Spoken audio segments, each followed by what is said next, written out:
Deanna is what I would call a light worker. She does lots and lots of different things, and she teaches many, many classes out here in Southern California in the Inland Empire, which is a rather conservative area. So she is a shining star, and actually her studio is called, I think it's called Bright Star. Yes, it's called Bright Star, which is what she is. And tonight, though, we're just focusing on one of her many talents, which is working with angels and helping people to get into relationship with angels and co-create with them.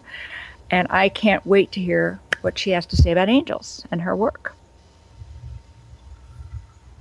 Well, okay, I do believe Deanna is ready, so let's begin. Deanna, are you there? I sure am.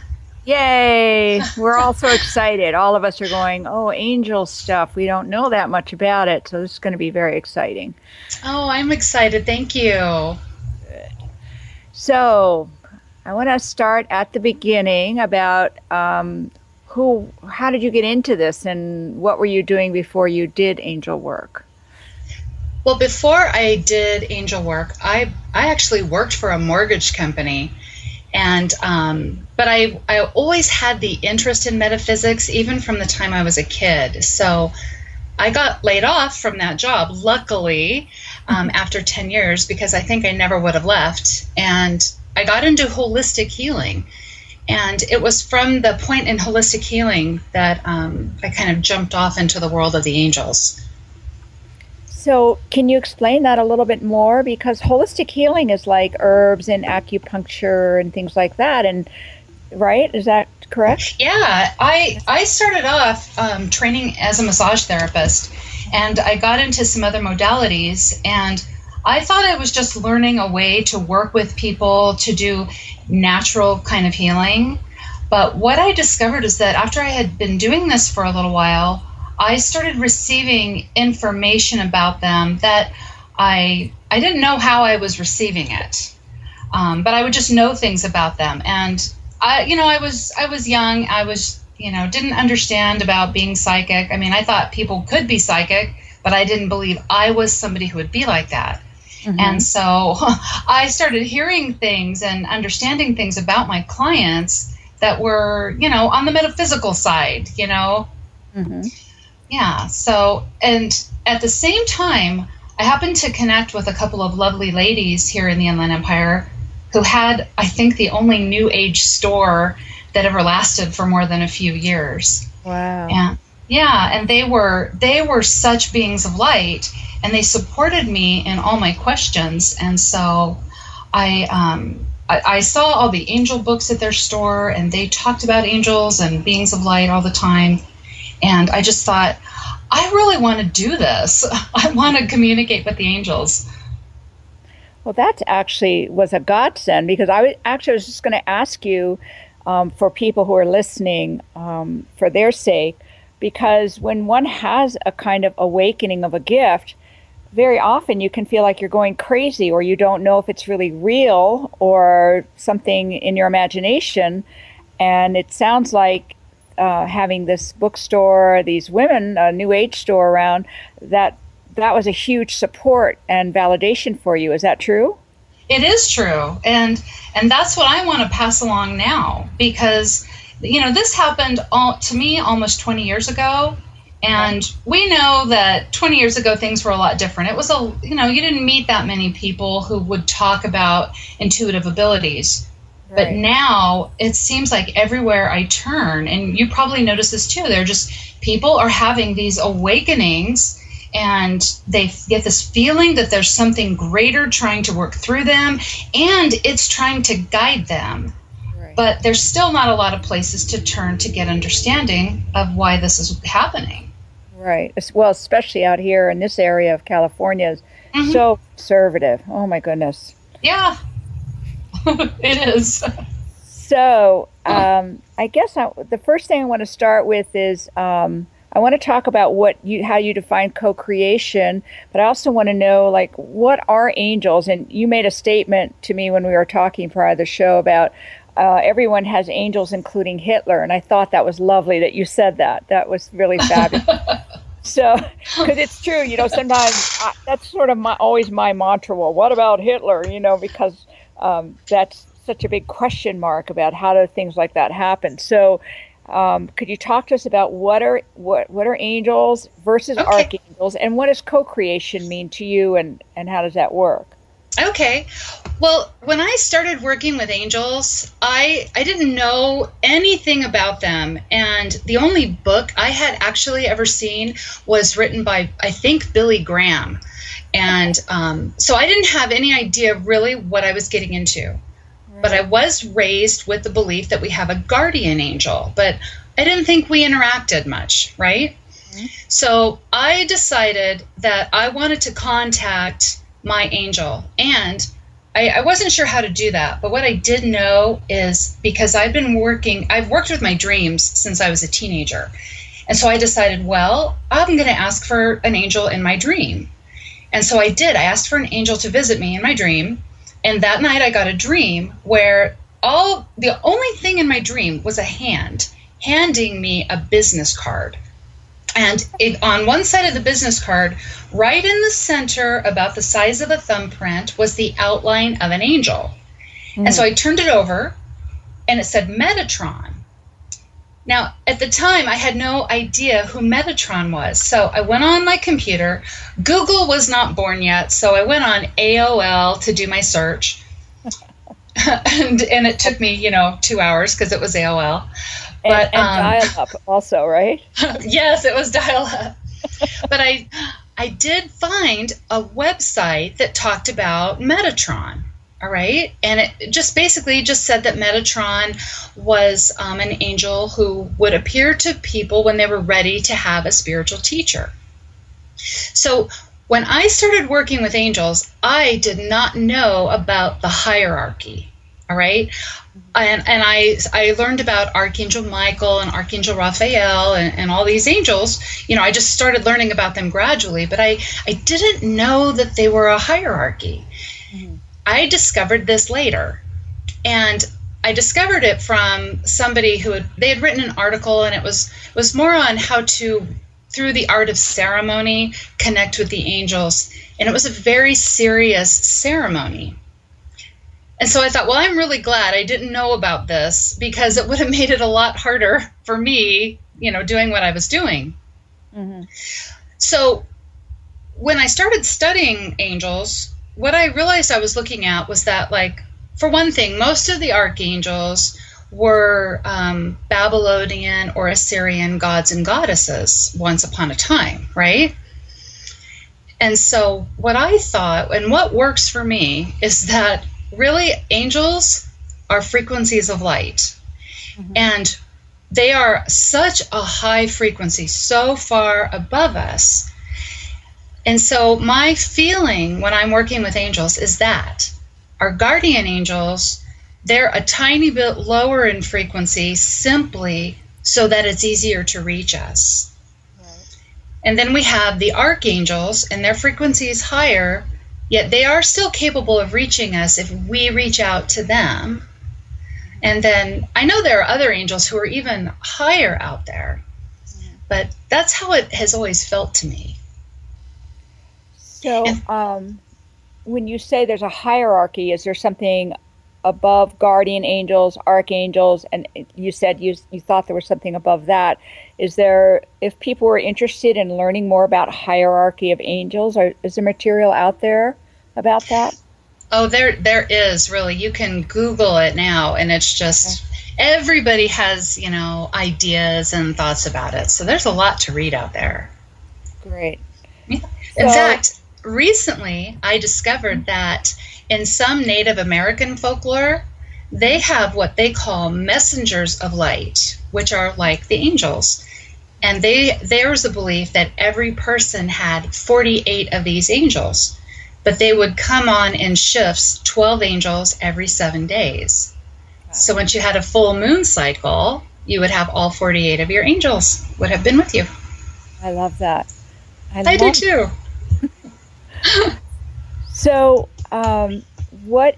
How do you define co-creation? What does that mean? When I first heard the term co-creation, it was connected to law of attraction. Right. And it was back in the early 2000s when, like Jerry and Esther Hicks, their Abraham material was starting to gain momentum. And there's a lot of law of attraction material coming out. Right. So originally, I thought that law or co-creation was what we did to work with God, right, or spirit. But our part was to tell the universe all the stuff we wanted, right? I want a new car, I want a vacation, right? All this stuff, and that was being co-creative, right? Right. And then we'd think about it. Over the years, what I have come to believe is that it's so much bigger process that I went through a phase of telling people, a long time ago, when I first was getting into this whole law of attraction thing, I would tell people who came to me, they were thinking negatively, and that's why these bad things were happening. I mean, I would really say that. And now that is something I would never, ever tell a person, because what I really believe about co-creation is that it is about our surrendering to our divine plan. I love that. I love that. Yes. Yeah. We're so often we think that co-creation is about serving our personality. It's about getting the stuff we want and guaranteeing that nothing bad ever happens, and that we're always happy all the time. Right. But we know that we can't always be happy, right? Things will happen, right? What's that saying? Pain is inevitable, suffering is not, right? Right. But when we are truly co-creating, we're not serving the personality, we are serving the soul. Sometimes the soul calls us to walk through fire to get to that next brightest version of ourselves, right? A version of ourselves that we maybe wouldn't have gotten to if we were still serving our personality. Right. I so completely agree with you. And the original law of attraction material, I found it very destructive to people, because it was like a guilt trip that if things weren't working, it was because of your one's negative thinking. And I completely agree with you that serving the personality is like turning loose a little 3-year-old heroin addict. Just our personalities get crazy at times. We want chocolate, we want alcohol, we want cars, we want everything material. And that is not the best way to make a request of spirit. So I just am so happy that you've documented your journey from where you started to where you've gotten to now in terms of co-creation. I think that's really great. I really agree with what you're saying about that. And it is a bit of a journey to get there, because a lot of times when I work with spiritual people, their first place that they've gone to also is they want more stuff and they want to be happy. Right. We're not here just for that. We're here to also learn and grow. So Right. Yeah, I find that a lot of people don't like to surrender. Oh, in the West, yes, especially. Yes. Right. I think a lot of times, I know people that I work with, they think that if they surrender their personal will, right, to serve their personality, to divine will, so they can do their higher calling, that it means they have to give up a job they love in their home and go sit on a street corner and just contemplate God all the time. Right, exactly. But I've found for me, when I finally can make myself surrender, because it's not always an easy process, but when I finally do it, I get something bigger and brighter than what I imagined. Yes, I totally agree with that. Yeah. And in the West especially, we have the culture of just do it, no fear. So surrender, for a lot of people, I think they translate it to resignation and giving up, which is at all. So Right.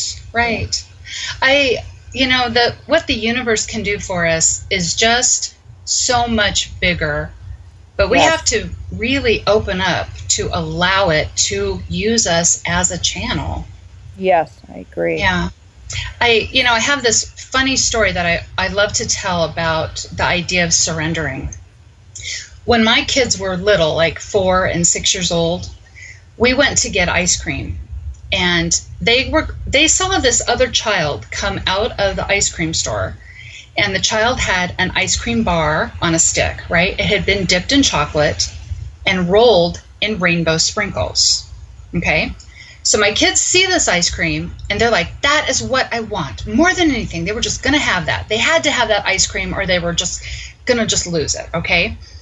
So we go into this little ice cream shop, and they immediately tell the gal working there they want the vanilla ice cream dipped in chocolate, rolled in rainbow sprinkles.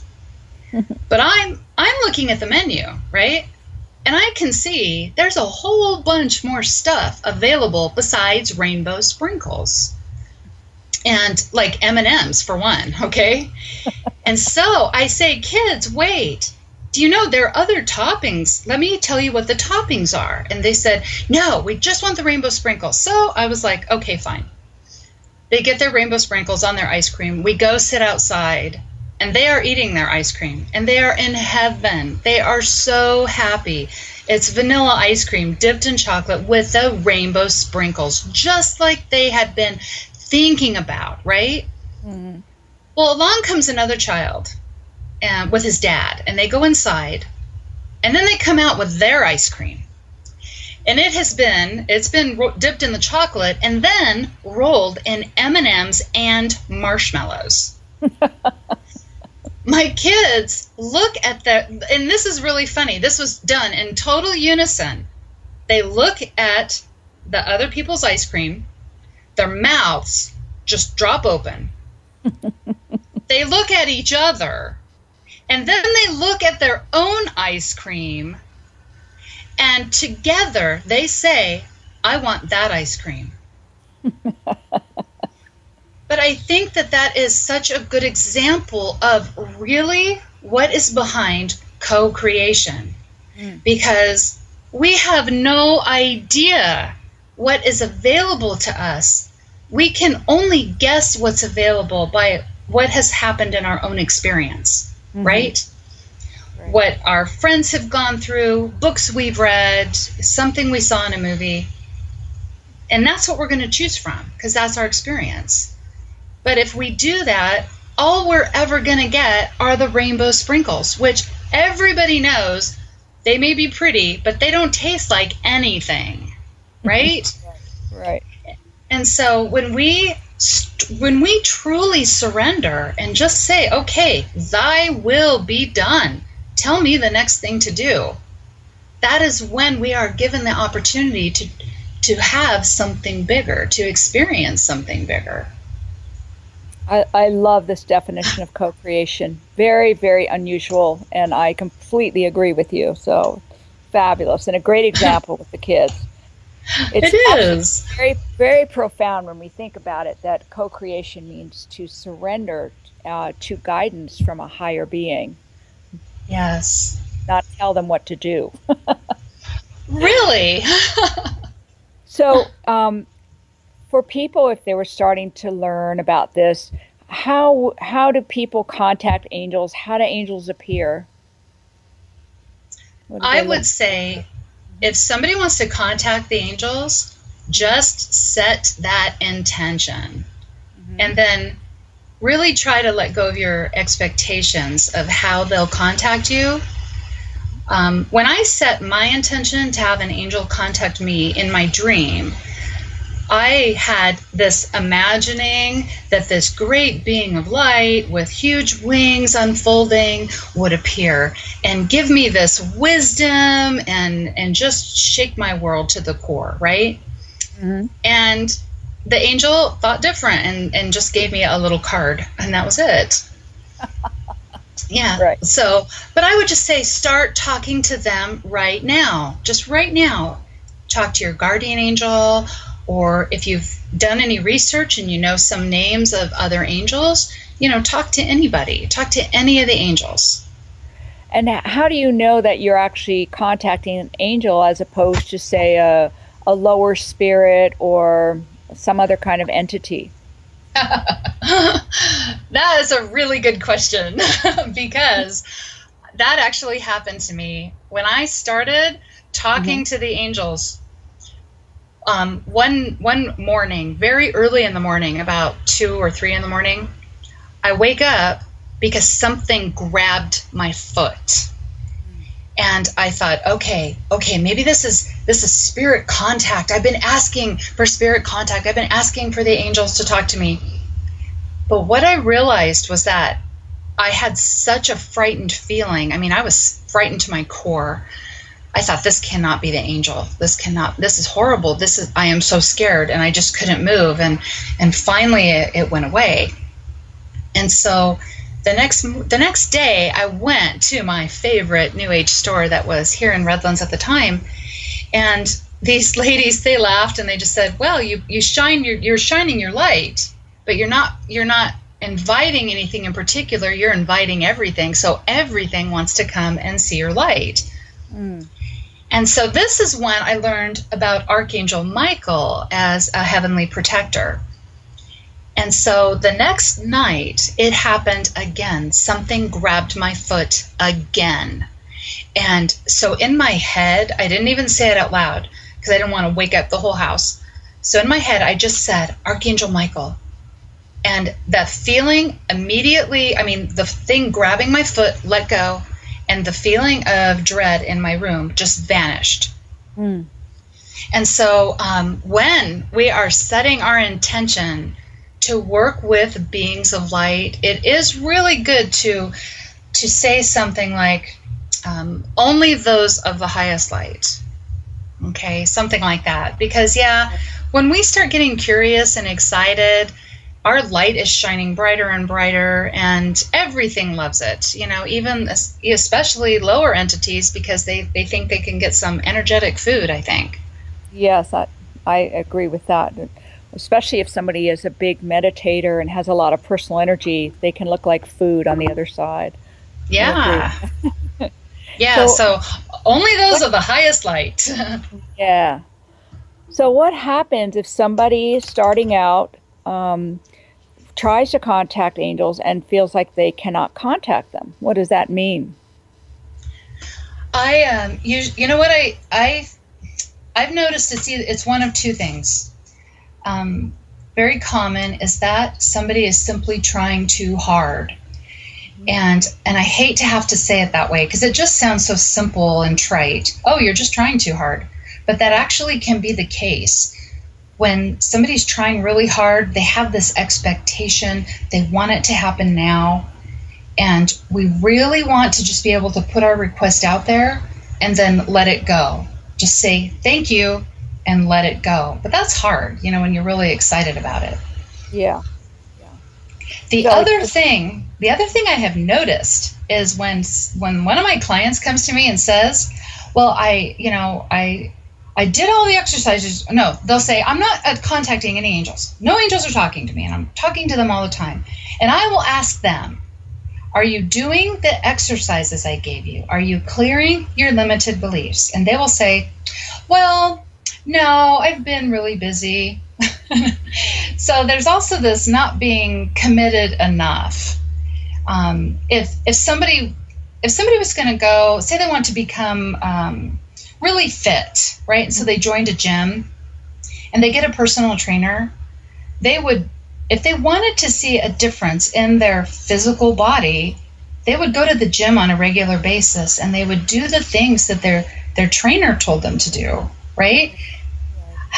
We know people who made that commitment and gone to the gym one time and that was all they put into it. But that's really important. We've got to be very committed to making that contact. So what kind of exercises do you give people to help them? I love that idea, and I totally agree with you. Well, I believe like a really good exercise is to ask to be open to receiving divine contact. When I was pregnant, I was very excited about talking to the angels, all right? And every day, all through the day, I would like, angels, talk to me. I really want to talk to you. It's a lovely day. Please come talk to me. Tell me what to do next, you know? But I wasn't getting anywhere. But being pregnant, I had to get up in the middle of the night to use the bathroom, right? Mm-hmm. What I would do, I would get up from bed, make my way down a dark hallway to the bathroom, and the whole way down to the bathroom, I was saying, don't talk to me. Whatever you do, don't talk to me now or you'll freak me out. You'll freak me out. That was a limiting belief. Mm-hmm. And so I was not actually open to receiving messages from my angels yet. I still had fear in me, or I wouldn't have been saying that in the middle of the night. Right. And so I really believe the first thing that we should do when we want to receive messages from our angels or anything, right? Anything we want to do, we want to make sure we're a receptive vessel for that. And my favorite affirmation for this or prayer is just to say, Infinite Spirit, open the way for me to be a good receiver.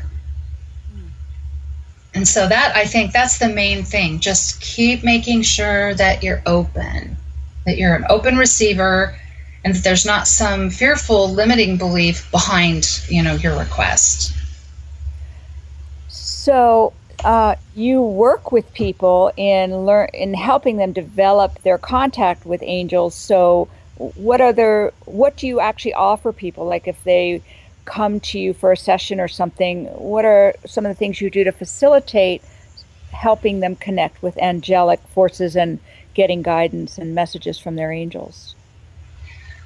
Most often I do this in a classroom setting, and what I first teach people is how to do either body dowsing or use a pendulum, because if they are not open to having contact from the angels, it's simply not going to happen. No matter how many times they talk to them, if they have a fearful belief that's limiting them, that message is not going to come through. And so what I teach them to do first of all is using a pendulum or body dowsing, which is just when you stand up and you make a statement and you either lean forward or you lean back to get a true or false. And then we make sure they're open, and I'll have them make the statement, I am open to receiving divine guidance. I am open to contact from my angels. And if they get a no, I teach them then how to energetically clear that. Okay, and so that's the first part. Mm-hmm. And then we move on to talking about the ways that angels can contact us. Often we'll have a person who maybe really wants to talk to the angels, and what they're expecting is to have the angel appear in front of them, but that never happens. And so they think, oh, I'm not having contact with my angels, right? But maybe they were asking their angel, well, should I take this job in Dallas? And they sit and they meditate and they wait for their angel to come to them, and the angel never comes. Yet they get a postcard that afternoon from a friend who's in Dallas and says how much they love Dallas. And then they overhear somebody at the mall talking about their vacation in Dallas and how wonderful it was in Dallas and everybody should visit Dallas. And meanwhile, the person is thinking, why won't my angel tell me if I should go take this job in Dallas? They talk to us and they communicate with us in a lot of different ways. Right. Mm-hmm. So do you help people discover how their angels talk to them in a class also? Is that something you go into? Yes. Yes, it is. Because they can communicate with us through a vision, for sure. There are people who have visions and see their angels, or they hear a voice of an angel. Oftentimes, angelic message comes to us through an inspiration. That's really very common, to be inspired. And so, why would someone come specifically to see you for angel work? Is this special gift, or as opposed to trying to do it on their own or trying to go to some other kind of practitioner? Well, I am certified in many holistic healing modalities Hmm. because I was always looking for that next thing that would fix me. Right. Okay, and so I've learned a lot. Um, what I discovered was that my favorite healing modalities, which are energetic healing, dowsing, shamanic healing, hypnotherapy, and theta healing, Hmm. I've found out that I just like mixing them all together. Because when I would try for myself, like say I went and got an energetic clearing session with somebody, I would feel really great that day. And the next day I would still feel pretty good. But then maybe the day after or the day after that, something in my life would trigger me, and then I would have that same blockage again. Mm. And so, and the same thing happened to me when I would be hypnotized. I would feel pretty good that day, but eventually I would just get that same blockage again because life would keep triggering me. There's always a new challenge to overcome. Mm. And so what I discovered is that if I mix these together and I put my client into a theta healing state, which makes them receptive, okay? Hmm. But it gets them, in my experience, we just can get there really quick, right? We don't have to go through a lot of, you're very relaxed, going down all these stairs and whatever. Okay, so I get them in a theta healing state, and I give them statements to help them clear their energy. I also, at the same time, I will be clearing their energy field using a pendulum. Hmm. And then, of course, asking for all the angelic support that I can get. Right. But see, with that, I teach them how to clear their own beliefs after they leave. Hmm.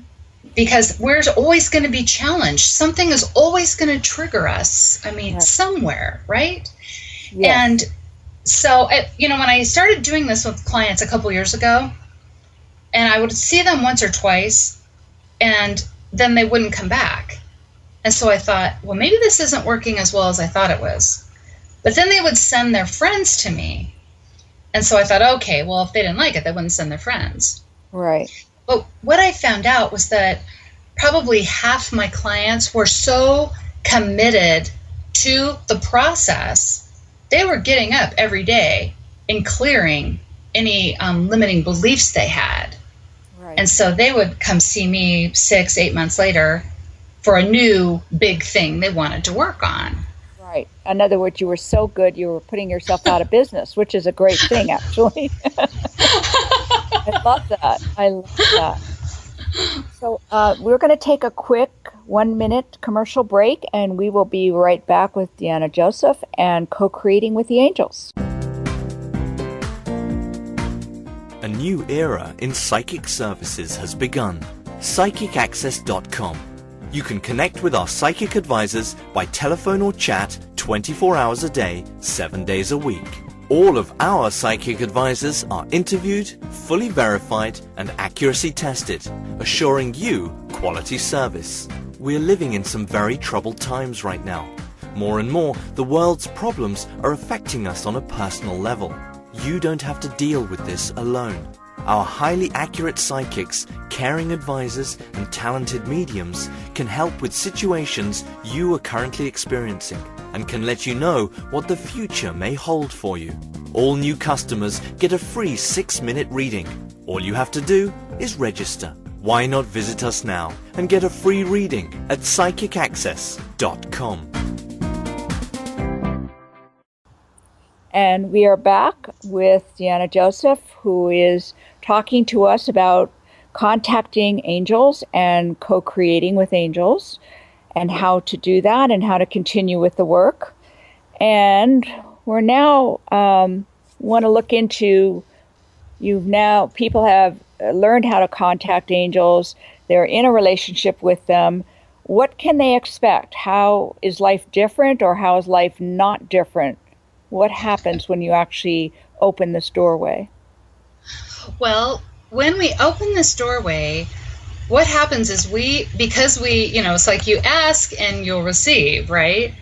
And Mm-hmm. so when we start asking our angels to help us, because if we really are truly surrendering to divine will, and we are really, really ready to move toward that next brightest thing that maybe we have not been able to imagine, but we know the angels can guide us there.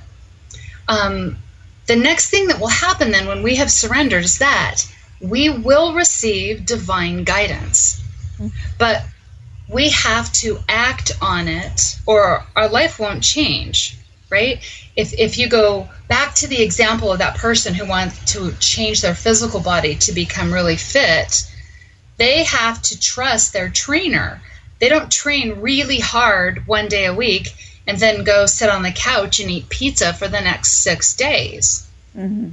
So we ask our angels, what can we do? What do we do now? What's the next thing that I do? And our angels they're really our divine coaches, they'll tell us the next thing that we have to do. Mm-hmm. But for our life to actually start changing, we have to act on what they tell us. The angels usually are passing information along to us to help us grow, to help us surrender, to help us live our highest purpose.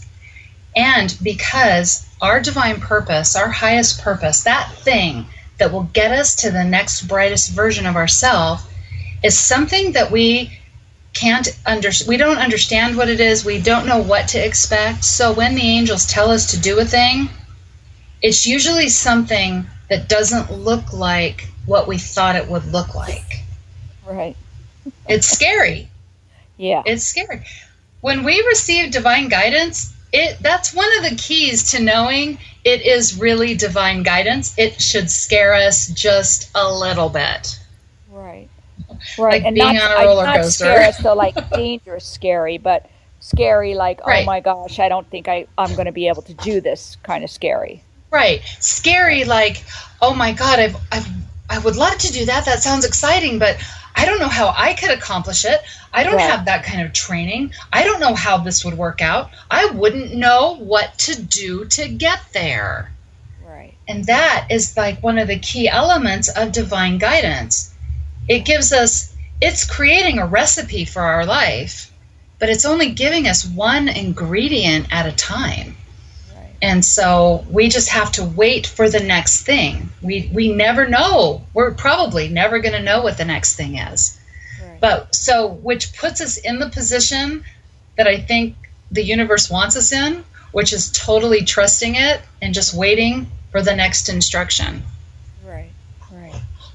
Yeah, so we act on it. We act on that divine guidance, even though it feels like it's too big, even though it feels like it's even too bright and beautiful. Sometimes people back away from an opportunity because it looks too good and they're afraid that it won't work out for them. They're afraid they won't be good enough to carry through on it. Right. Right. Yes, it's a much bigger journey than people sometimes realize when we start Mm-hmm. entering into a daily relationship with divine beings. It's quite different kind of life. That's amazing. It So, is. But see, our life, we are each an infinite being in a body. So we're a being of light also. And we may not resonate at the frequency of an angel because we can't really, because we need to maintain our earthly body. But we're still a being of light, and light's natural state is expression and moving forward, right? You never see sunlight that shines down on our planet, but then backs up and goes back toward the sun. Light itself is always going forward. And that's what we're supposed to be doing. So if our life is not changing every day, if we're not moving toward well-being every day, somewhere there's a limiting belief that's keeping that from happening. right, right. So, can other people or can you contact someone else's angels on their behalf? And what can one do with that? And what does that mean to do that? I do contact other people's angels on their behalf, and anybody really could do this. Anybody could do this. One of the simplest ways that we can contact someone else's angels is say that we have a friend and they are struggling with something. All right. We can just on a very simple level, we can just ask our angel to ask their angel to help them. Mm-hmm. Or we can directly just say, angels, please help my friend who's struggling so much. Okay, at its most simple level, I mean, that's just what we're doing. We can just put the request out there. When I do healing work with people, I do ask their angels to come in and help me and guide me, to inspire me to do whatever is best for my client, to help them to be able to move toward well-being. Can it also be like a kind of intervention, like when a family gets together and tries to get an alcoholic into rehab or something like that? Can a request be made like that to someone else's angels to rescue them or help them on their behalf, even though the person doesn't realize how destructive they're being at the time? Right. We can, but we also want to remember that they have their own path, and it may be that they're at a point in their life where they are being called to walk through that dark night or the fire so they can get to the other side. Yeah. Often, I know I've worked with people who have told me, I've asked for the angel's help over and over again, and yet he's still having this terrible time, or she's still not healing. That doesn't mean that the angels are ignoring our request, but we're putting out love. We're putting out loving energy, but the angels are still going to do whatever is best for that person. Right. And sometimes what is the next thing for them is to hit rock bottom, maybe. Right. So it sounds like that asking angels to intervene with someone else, that the request would have to be something like, please help them take the next step for their highest good. And then we have not have a expectation of what that highest good is, and just let that be. Right. Yeah. Right. Yeah. One of my favorite ways is to do this with other people is I will imagine them, and then I will imagine standing right behind them is their angel. And all I see then, I'll see the person and I'll see light surrounding them, and then I'll see wings unfold. Mm-hmm. And I will just say in my head, I love you, I love you, I love you. You are blessed by light and love. You are blessed by light and love. You are blessed by light and love. Thank you, thank you, thank you. Mm-hmm. And to me, that just feels good. It's like I'm here, I'm supporting you, and I'm loving you. And whatever you need to do, I support that. Great. I love that. What about angel cards? What does one do with them, and how do you get them? And is there a particular deck of cards that you like? Do you think it's a great tool? I love angel cards. Mm-hmm. When I first got into them, I got this deck, and it's a darling little deck. It's just called the Original Angel Cards, and I actually have my second deck now, because my first one I just wore it out because I got it like I don't know, 20 years ago maybe. But all that's on these cards is just a word, just a loving word, and then a little tiny watercolor drawing of an angel. Mm-hmm. But I had, at the time when I got this very first little deck, and it's so tiny, it could fit in a box like you'd get a piece of jewelry in, like a little necklace or something. Mm-hmm. But I had been working in this office, and my second child was maybe 4 months old, and it was a good space to be in because they would let me bring my baby in, but I had the feeling I needed to move on. And so I would ask the angels, what should I do? What should I do? Because really what I was doing back then was asking my angels to give me a guarantee. And this is something else that keeps us from surrendering, is we tend to like the guarantees. You know, we like to know that something's going to turn out right before we do it. Right. And so I asked my angels this, and I really wanted the guarantee, but they didn't do anything. So I drew 2 angel cards out of this deck, and I got release and transformation. And so I thought, okay, well, it sounds like it's telling me if I let go of this office, I'll move on to that next brightest thing. But it still didn't feel like a guarantee to me. I wanted to say, are you sure? And so I shuffled the cards, right? And these cards are real tiny, so you don't really shuffle them, but I kind of just stirred them around, and I drew 2 cards, and I got release and transformation again out of these, like, I don't know, 52 cards or something like that. So I love angel cards, and you can get them now. I mean, now they're out there in absolute abundance. You can go to just any local New Age shop, and they'll have, 10, 15, maybe even 20 for you to choose from. Fabulous. Yeah, and anybody can use them. So, got about 4 minutes left, and I just wanted to get one more thing from you about what other kind of work you do, because I know you do lots of different things, and like you mentioned, you're trained in a lot of different areas. And does it all relate to angel work, or is some of it a little bit different? I always invite the angels to work with me in everything that I do.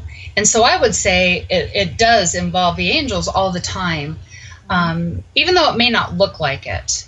But I teach classes in metaphysics, and I always invite the angels to help me to inspire me on that next thing to do or say, because I want to make sure that I am as helpful as I possibly can be to the people who attend my classes. And so, and anytime I see a client privately, I always invite the angels in. Absolutely. And so what other kind of work do you do besides the classes and helping people to learn how to connect with angel work? What else do you offer people? I also create vibrational elixirs. And they are the elixirs. They're like the Bach flower essences, and that you take them internally. But they are made. I call in an angel. I invite an angel, whoever wants to come and help be a co-creator with this essence. And so I ask an angel, and I'll put some crystals in there so it has some crystal vibrations too.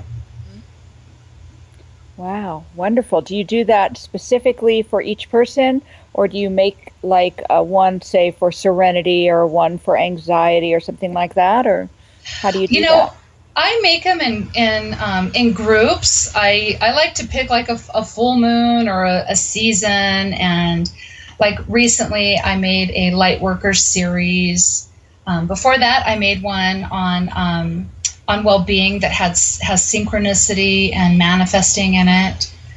So I just whatever inspires me is basically the next thing that is produced. Right. Yeah. So how old are your children, by the way, and are they interested in your work, or how does that work out?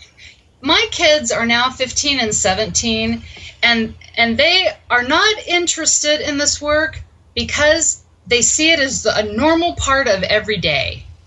And so they think there's not one single thing special about it. So funny. Wow. It's just how life is supposed to be. Do they Which I talk love. to angels? Do they keep talking to angels and have that integrated into their life? My daughter does more than my son. My son just tends to set his intention and figures the universe will help him figure out how to take that next step. That's fabulous. Yeah. What a great way for kids to grow up. That's amazing, isn't it? It is. The universe is always talking to us, signs and synchronicities, and it's available to every person. And I love that it's normal to my kids. Yeah. So I really see that the next generations to come, hopefully it will be normal. Yeah, that would be fabulous. I can remember when I struggled. I struggled to receive that kind of information. Right. Right. I didn't know it was supposed to be normal. Yeah. Well, this has been fabulous. Can you tell us where we can find you, your website, and how else we can get a hold of you on Facebook, etc., for people who are interested? Yes, my website is deannalaijoseph.com, and I'm on Facebook as Deanna Lay Joseph. I also have a page for my Bright Star group, which is just Facebook and then Bright Star Church, so that's how you can find us. Perfect. Well, this has been an just fantastic, fantastic pleasure to have you on. And really appreciate all the great information and your wonderful perspective. And I look forward to talking to you and seeing you here in the Inland Empire. Well, thank you so much for having me. It was wonderful to get to talk to you. Yeah, thanks a lot. And I'll talk to you soon. Okay, thanks. Okay, bye-bye. Bye-bye. Hello, my name is Res Miranda. If you're having relationship, career, or life issues, I'm inviting you to experience what it's like to have access to professional, highly accurate psychics and spiritual advisors you can trust to care and help you. Register now to get your free 6-minute reading by telephone or chat. Get answers, get access, psychic access, 24 hours a day, 7 days a week. PsychicAccess.com.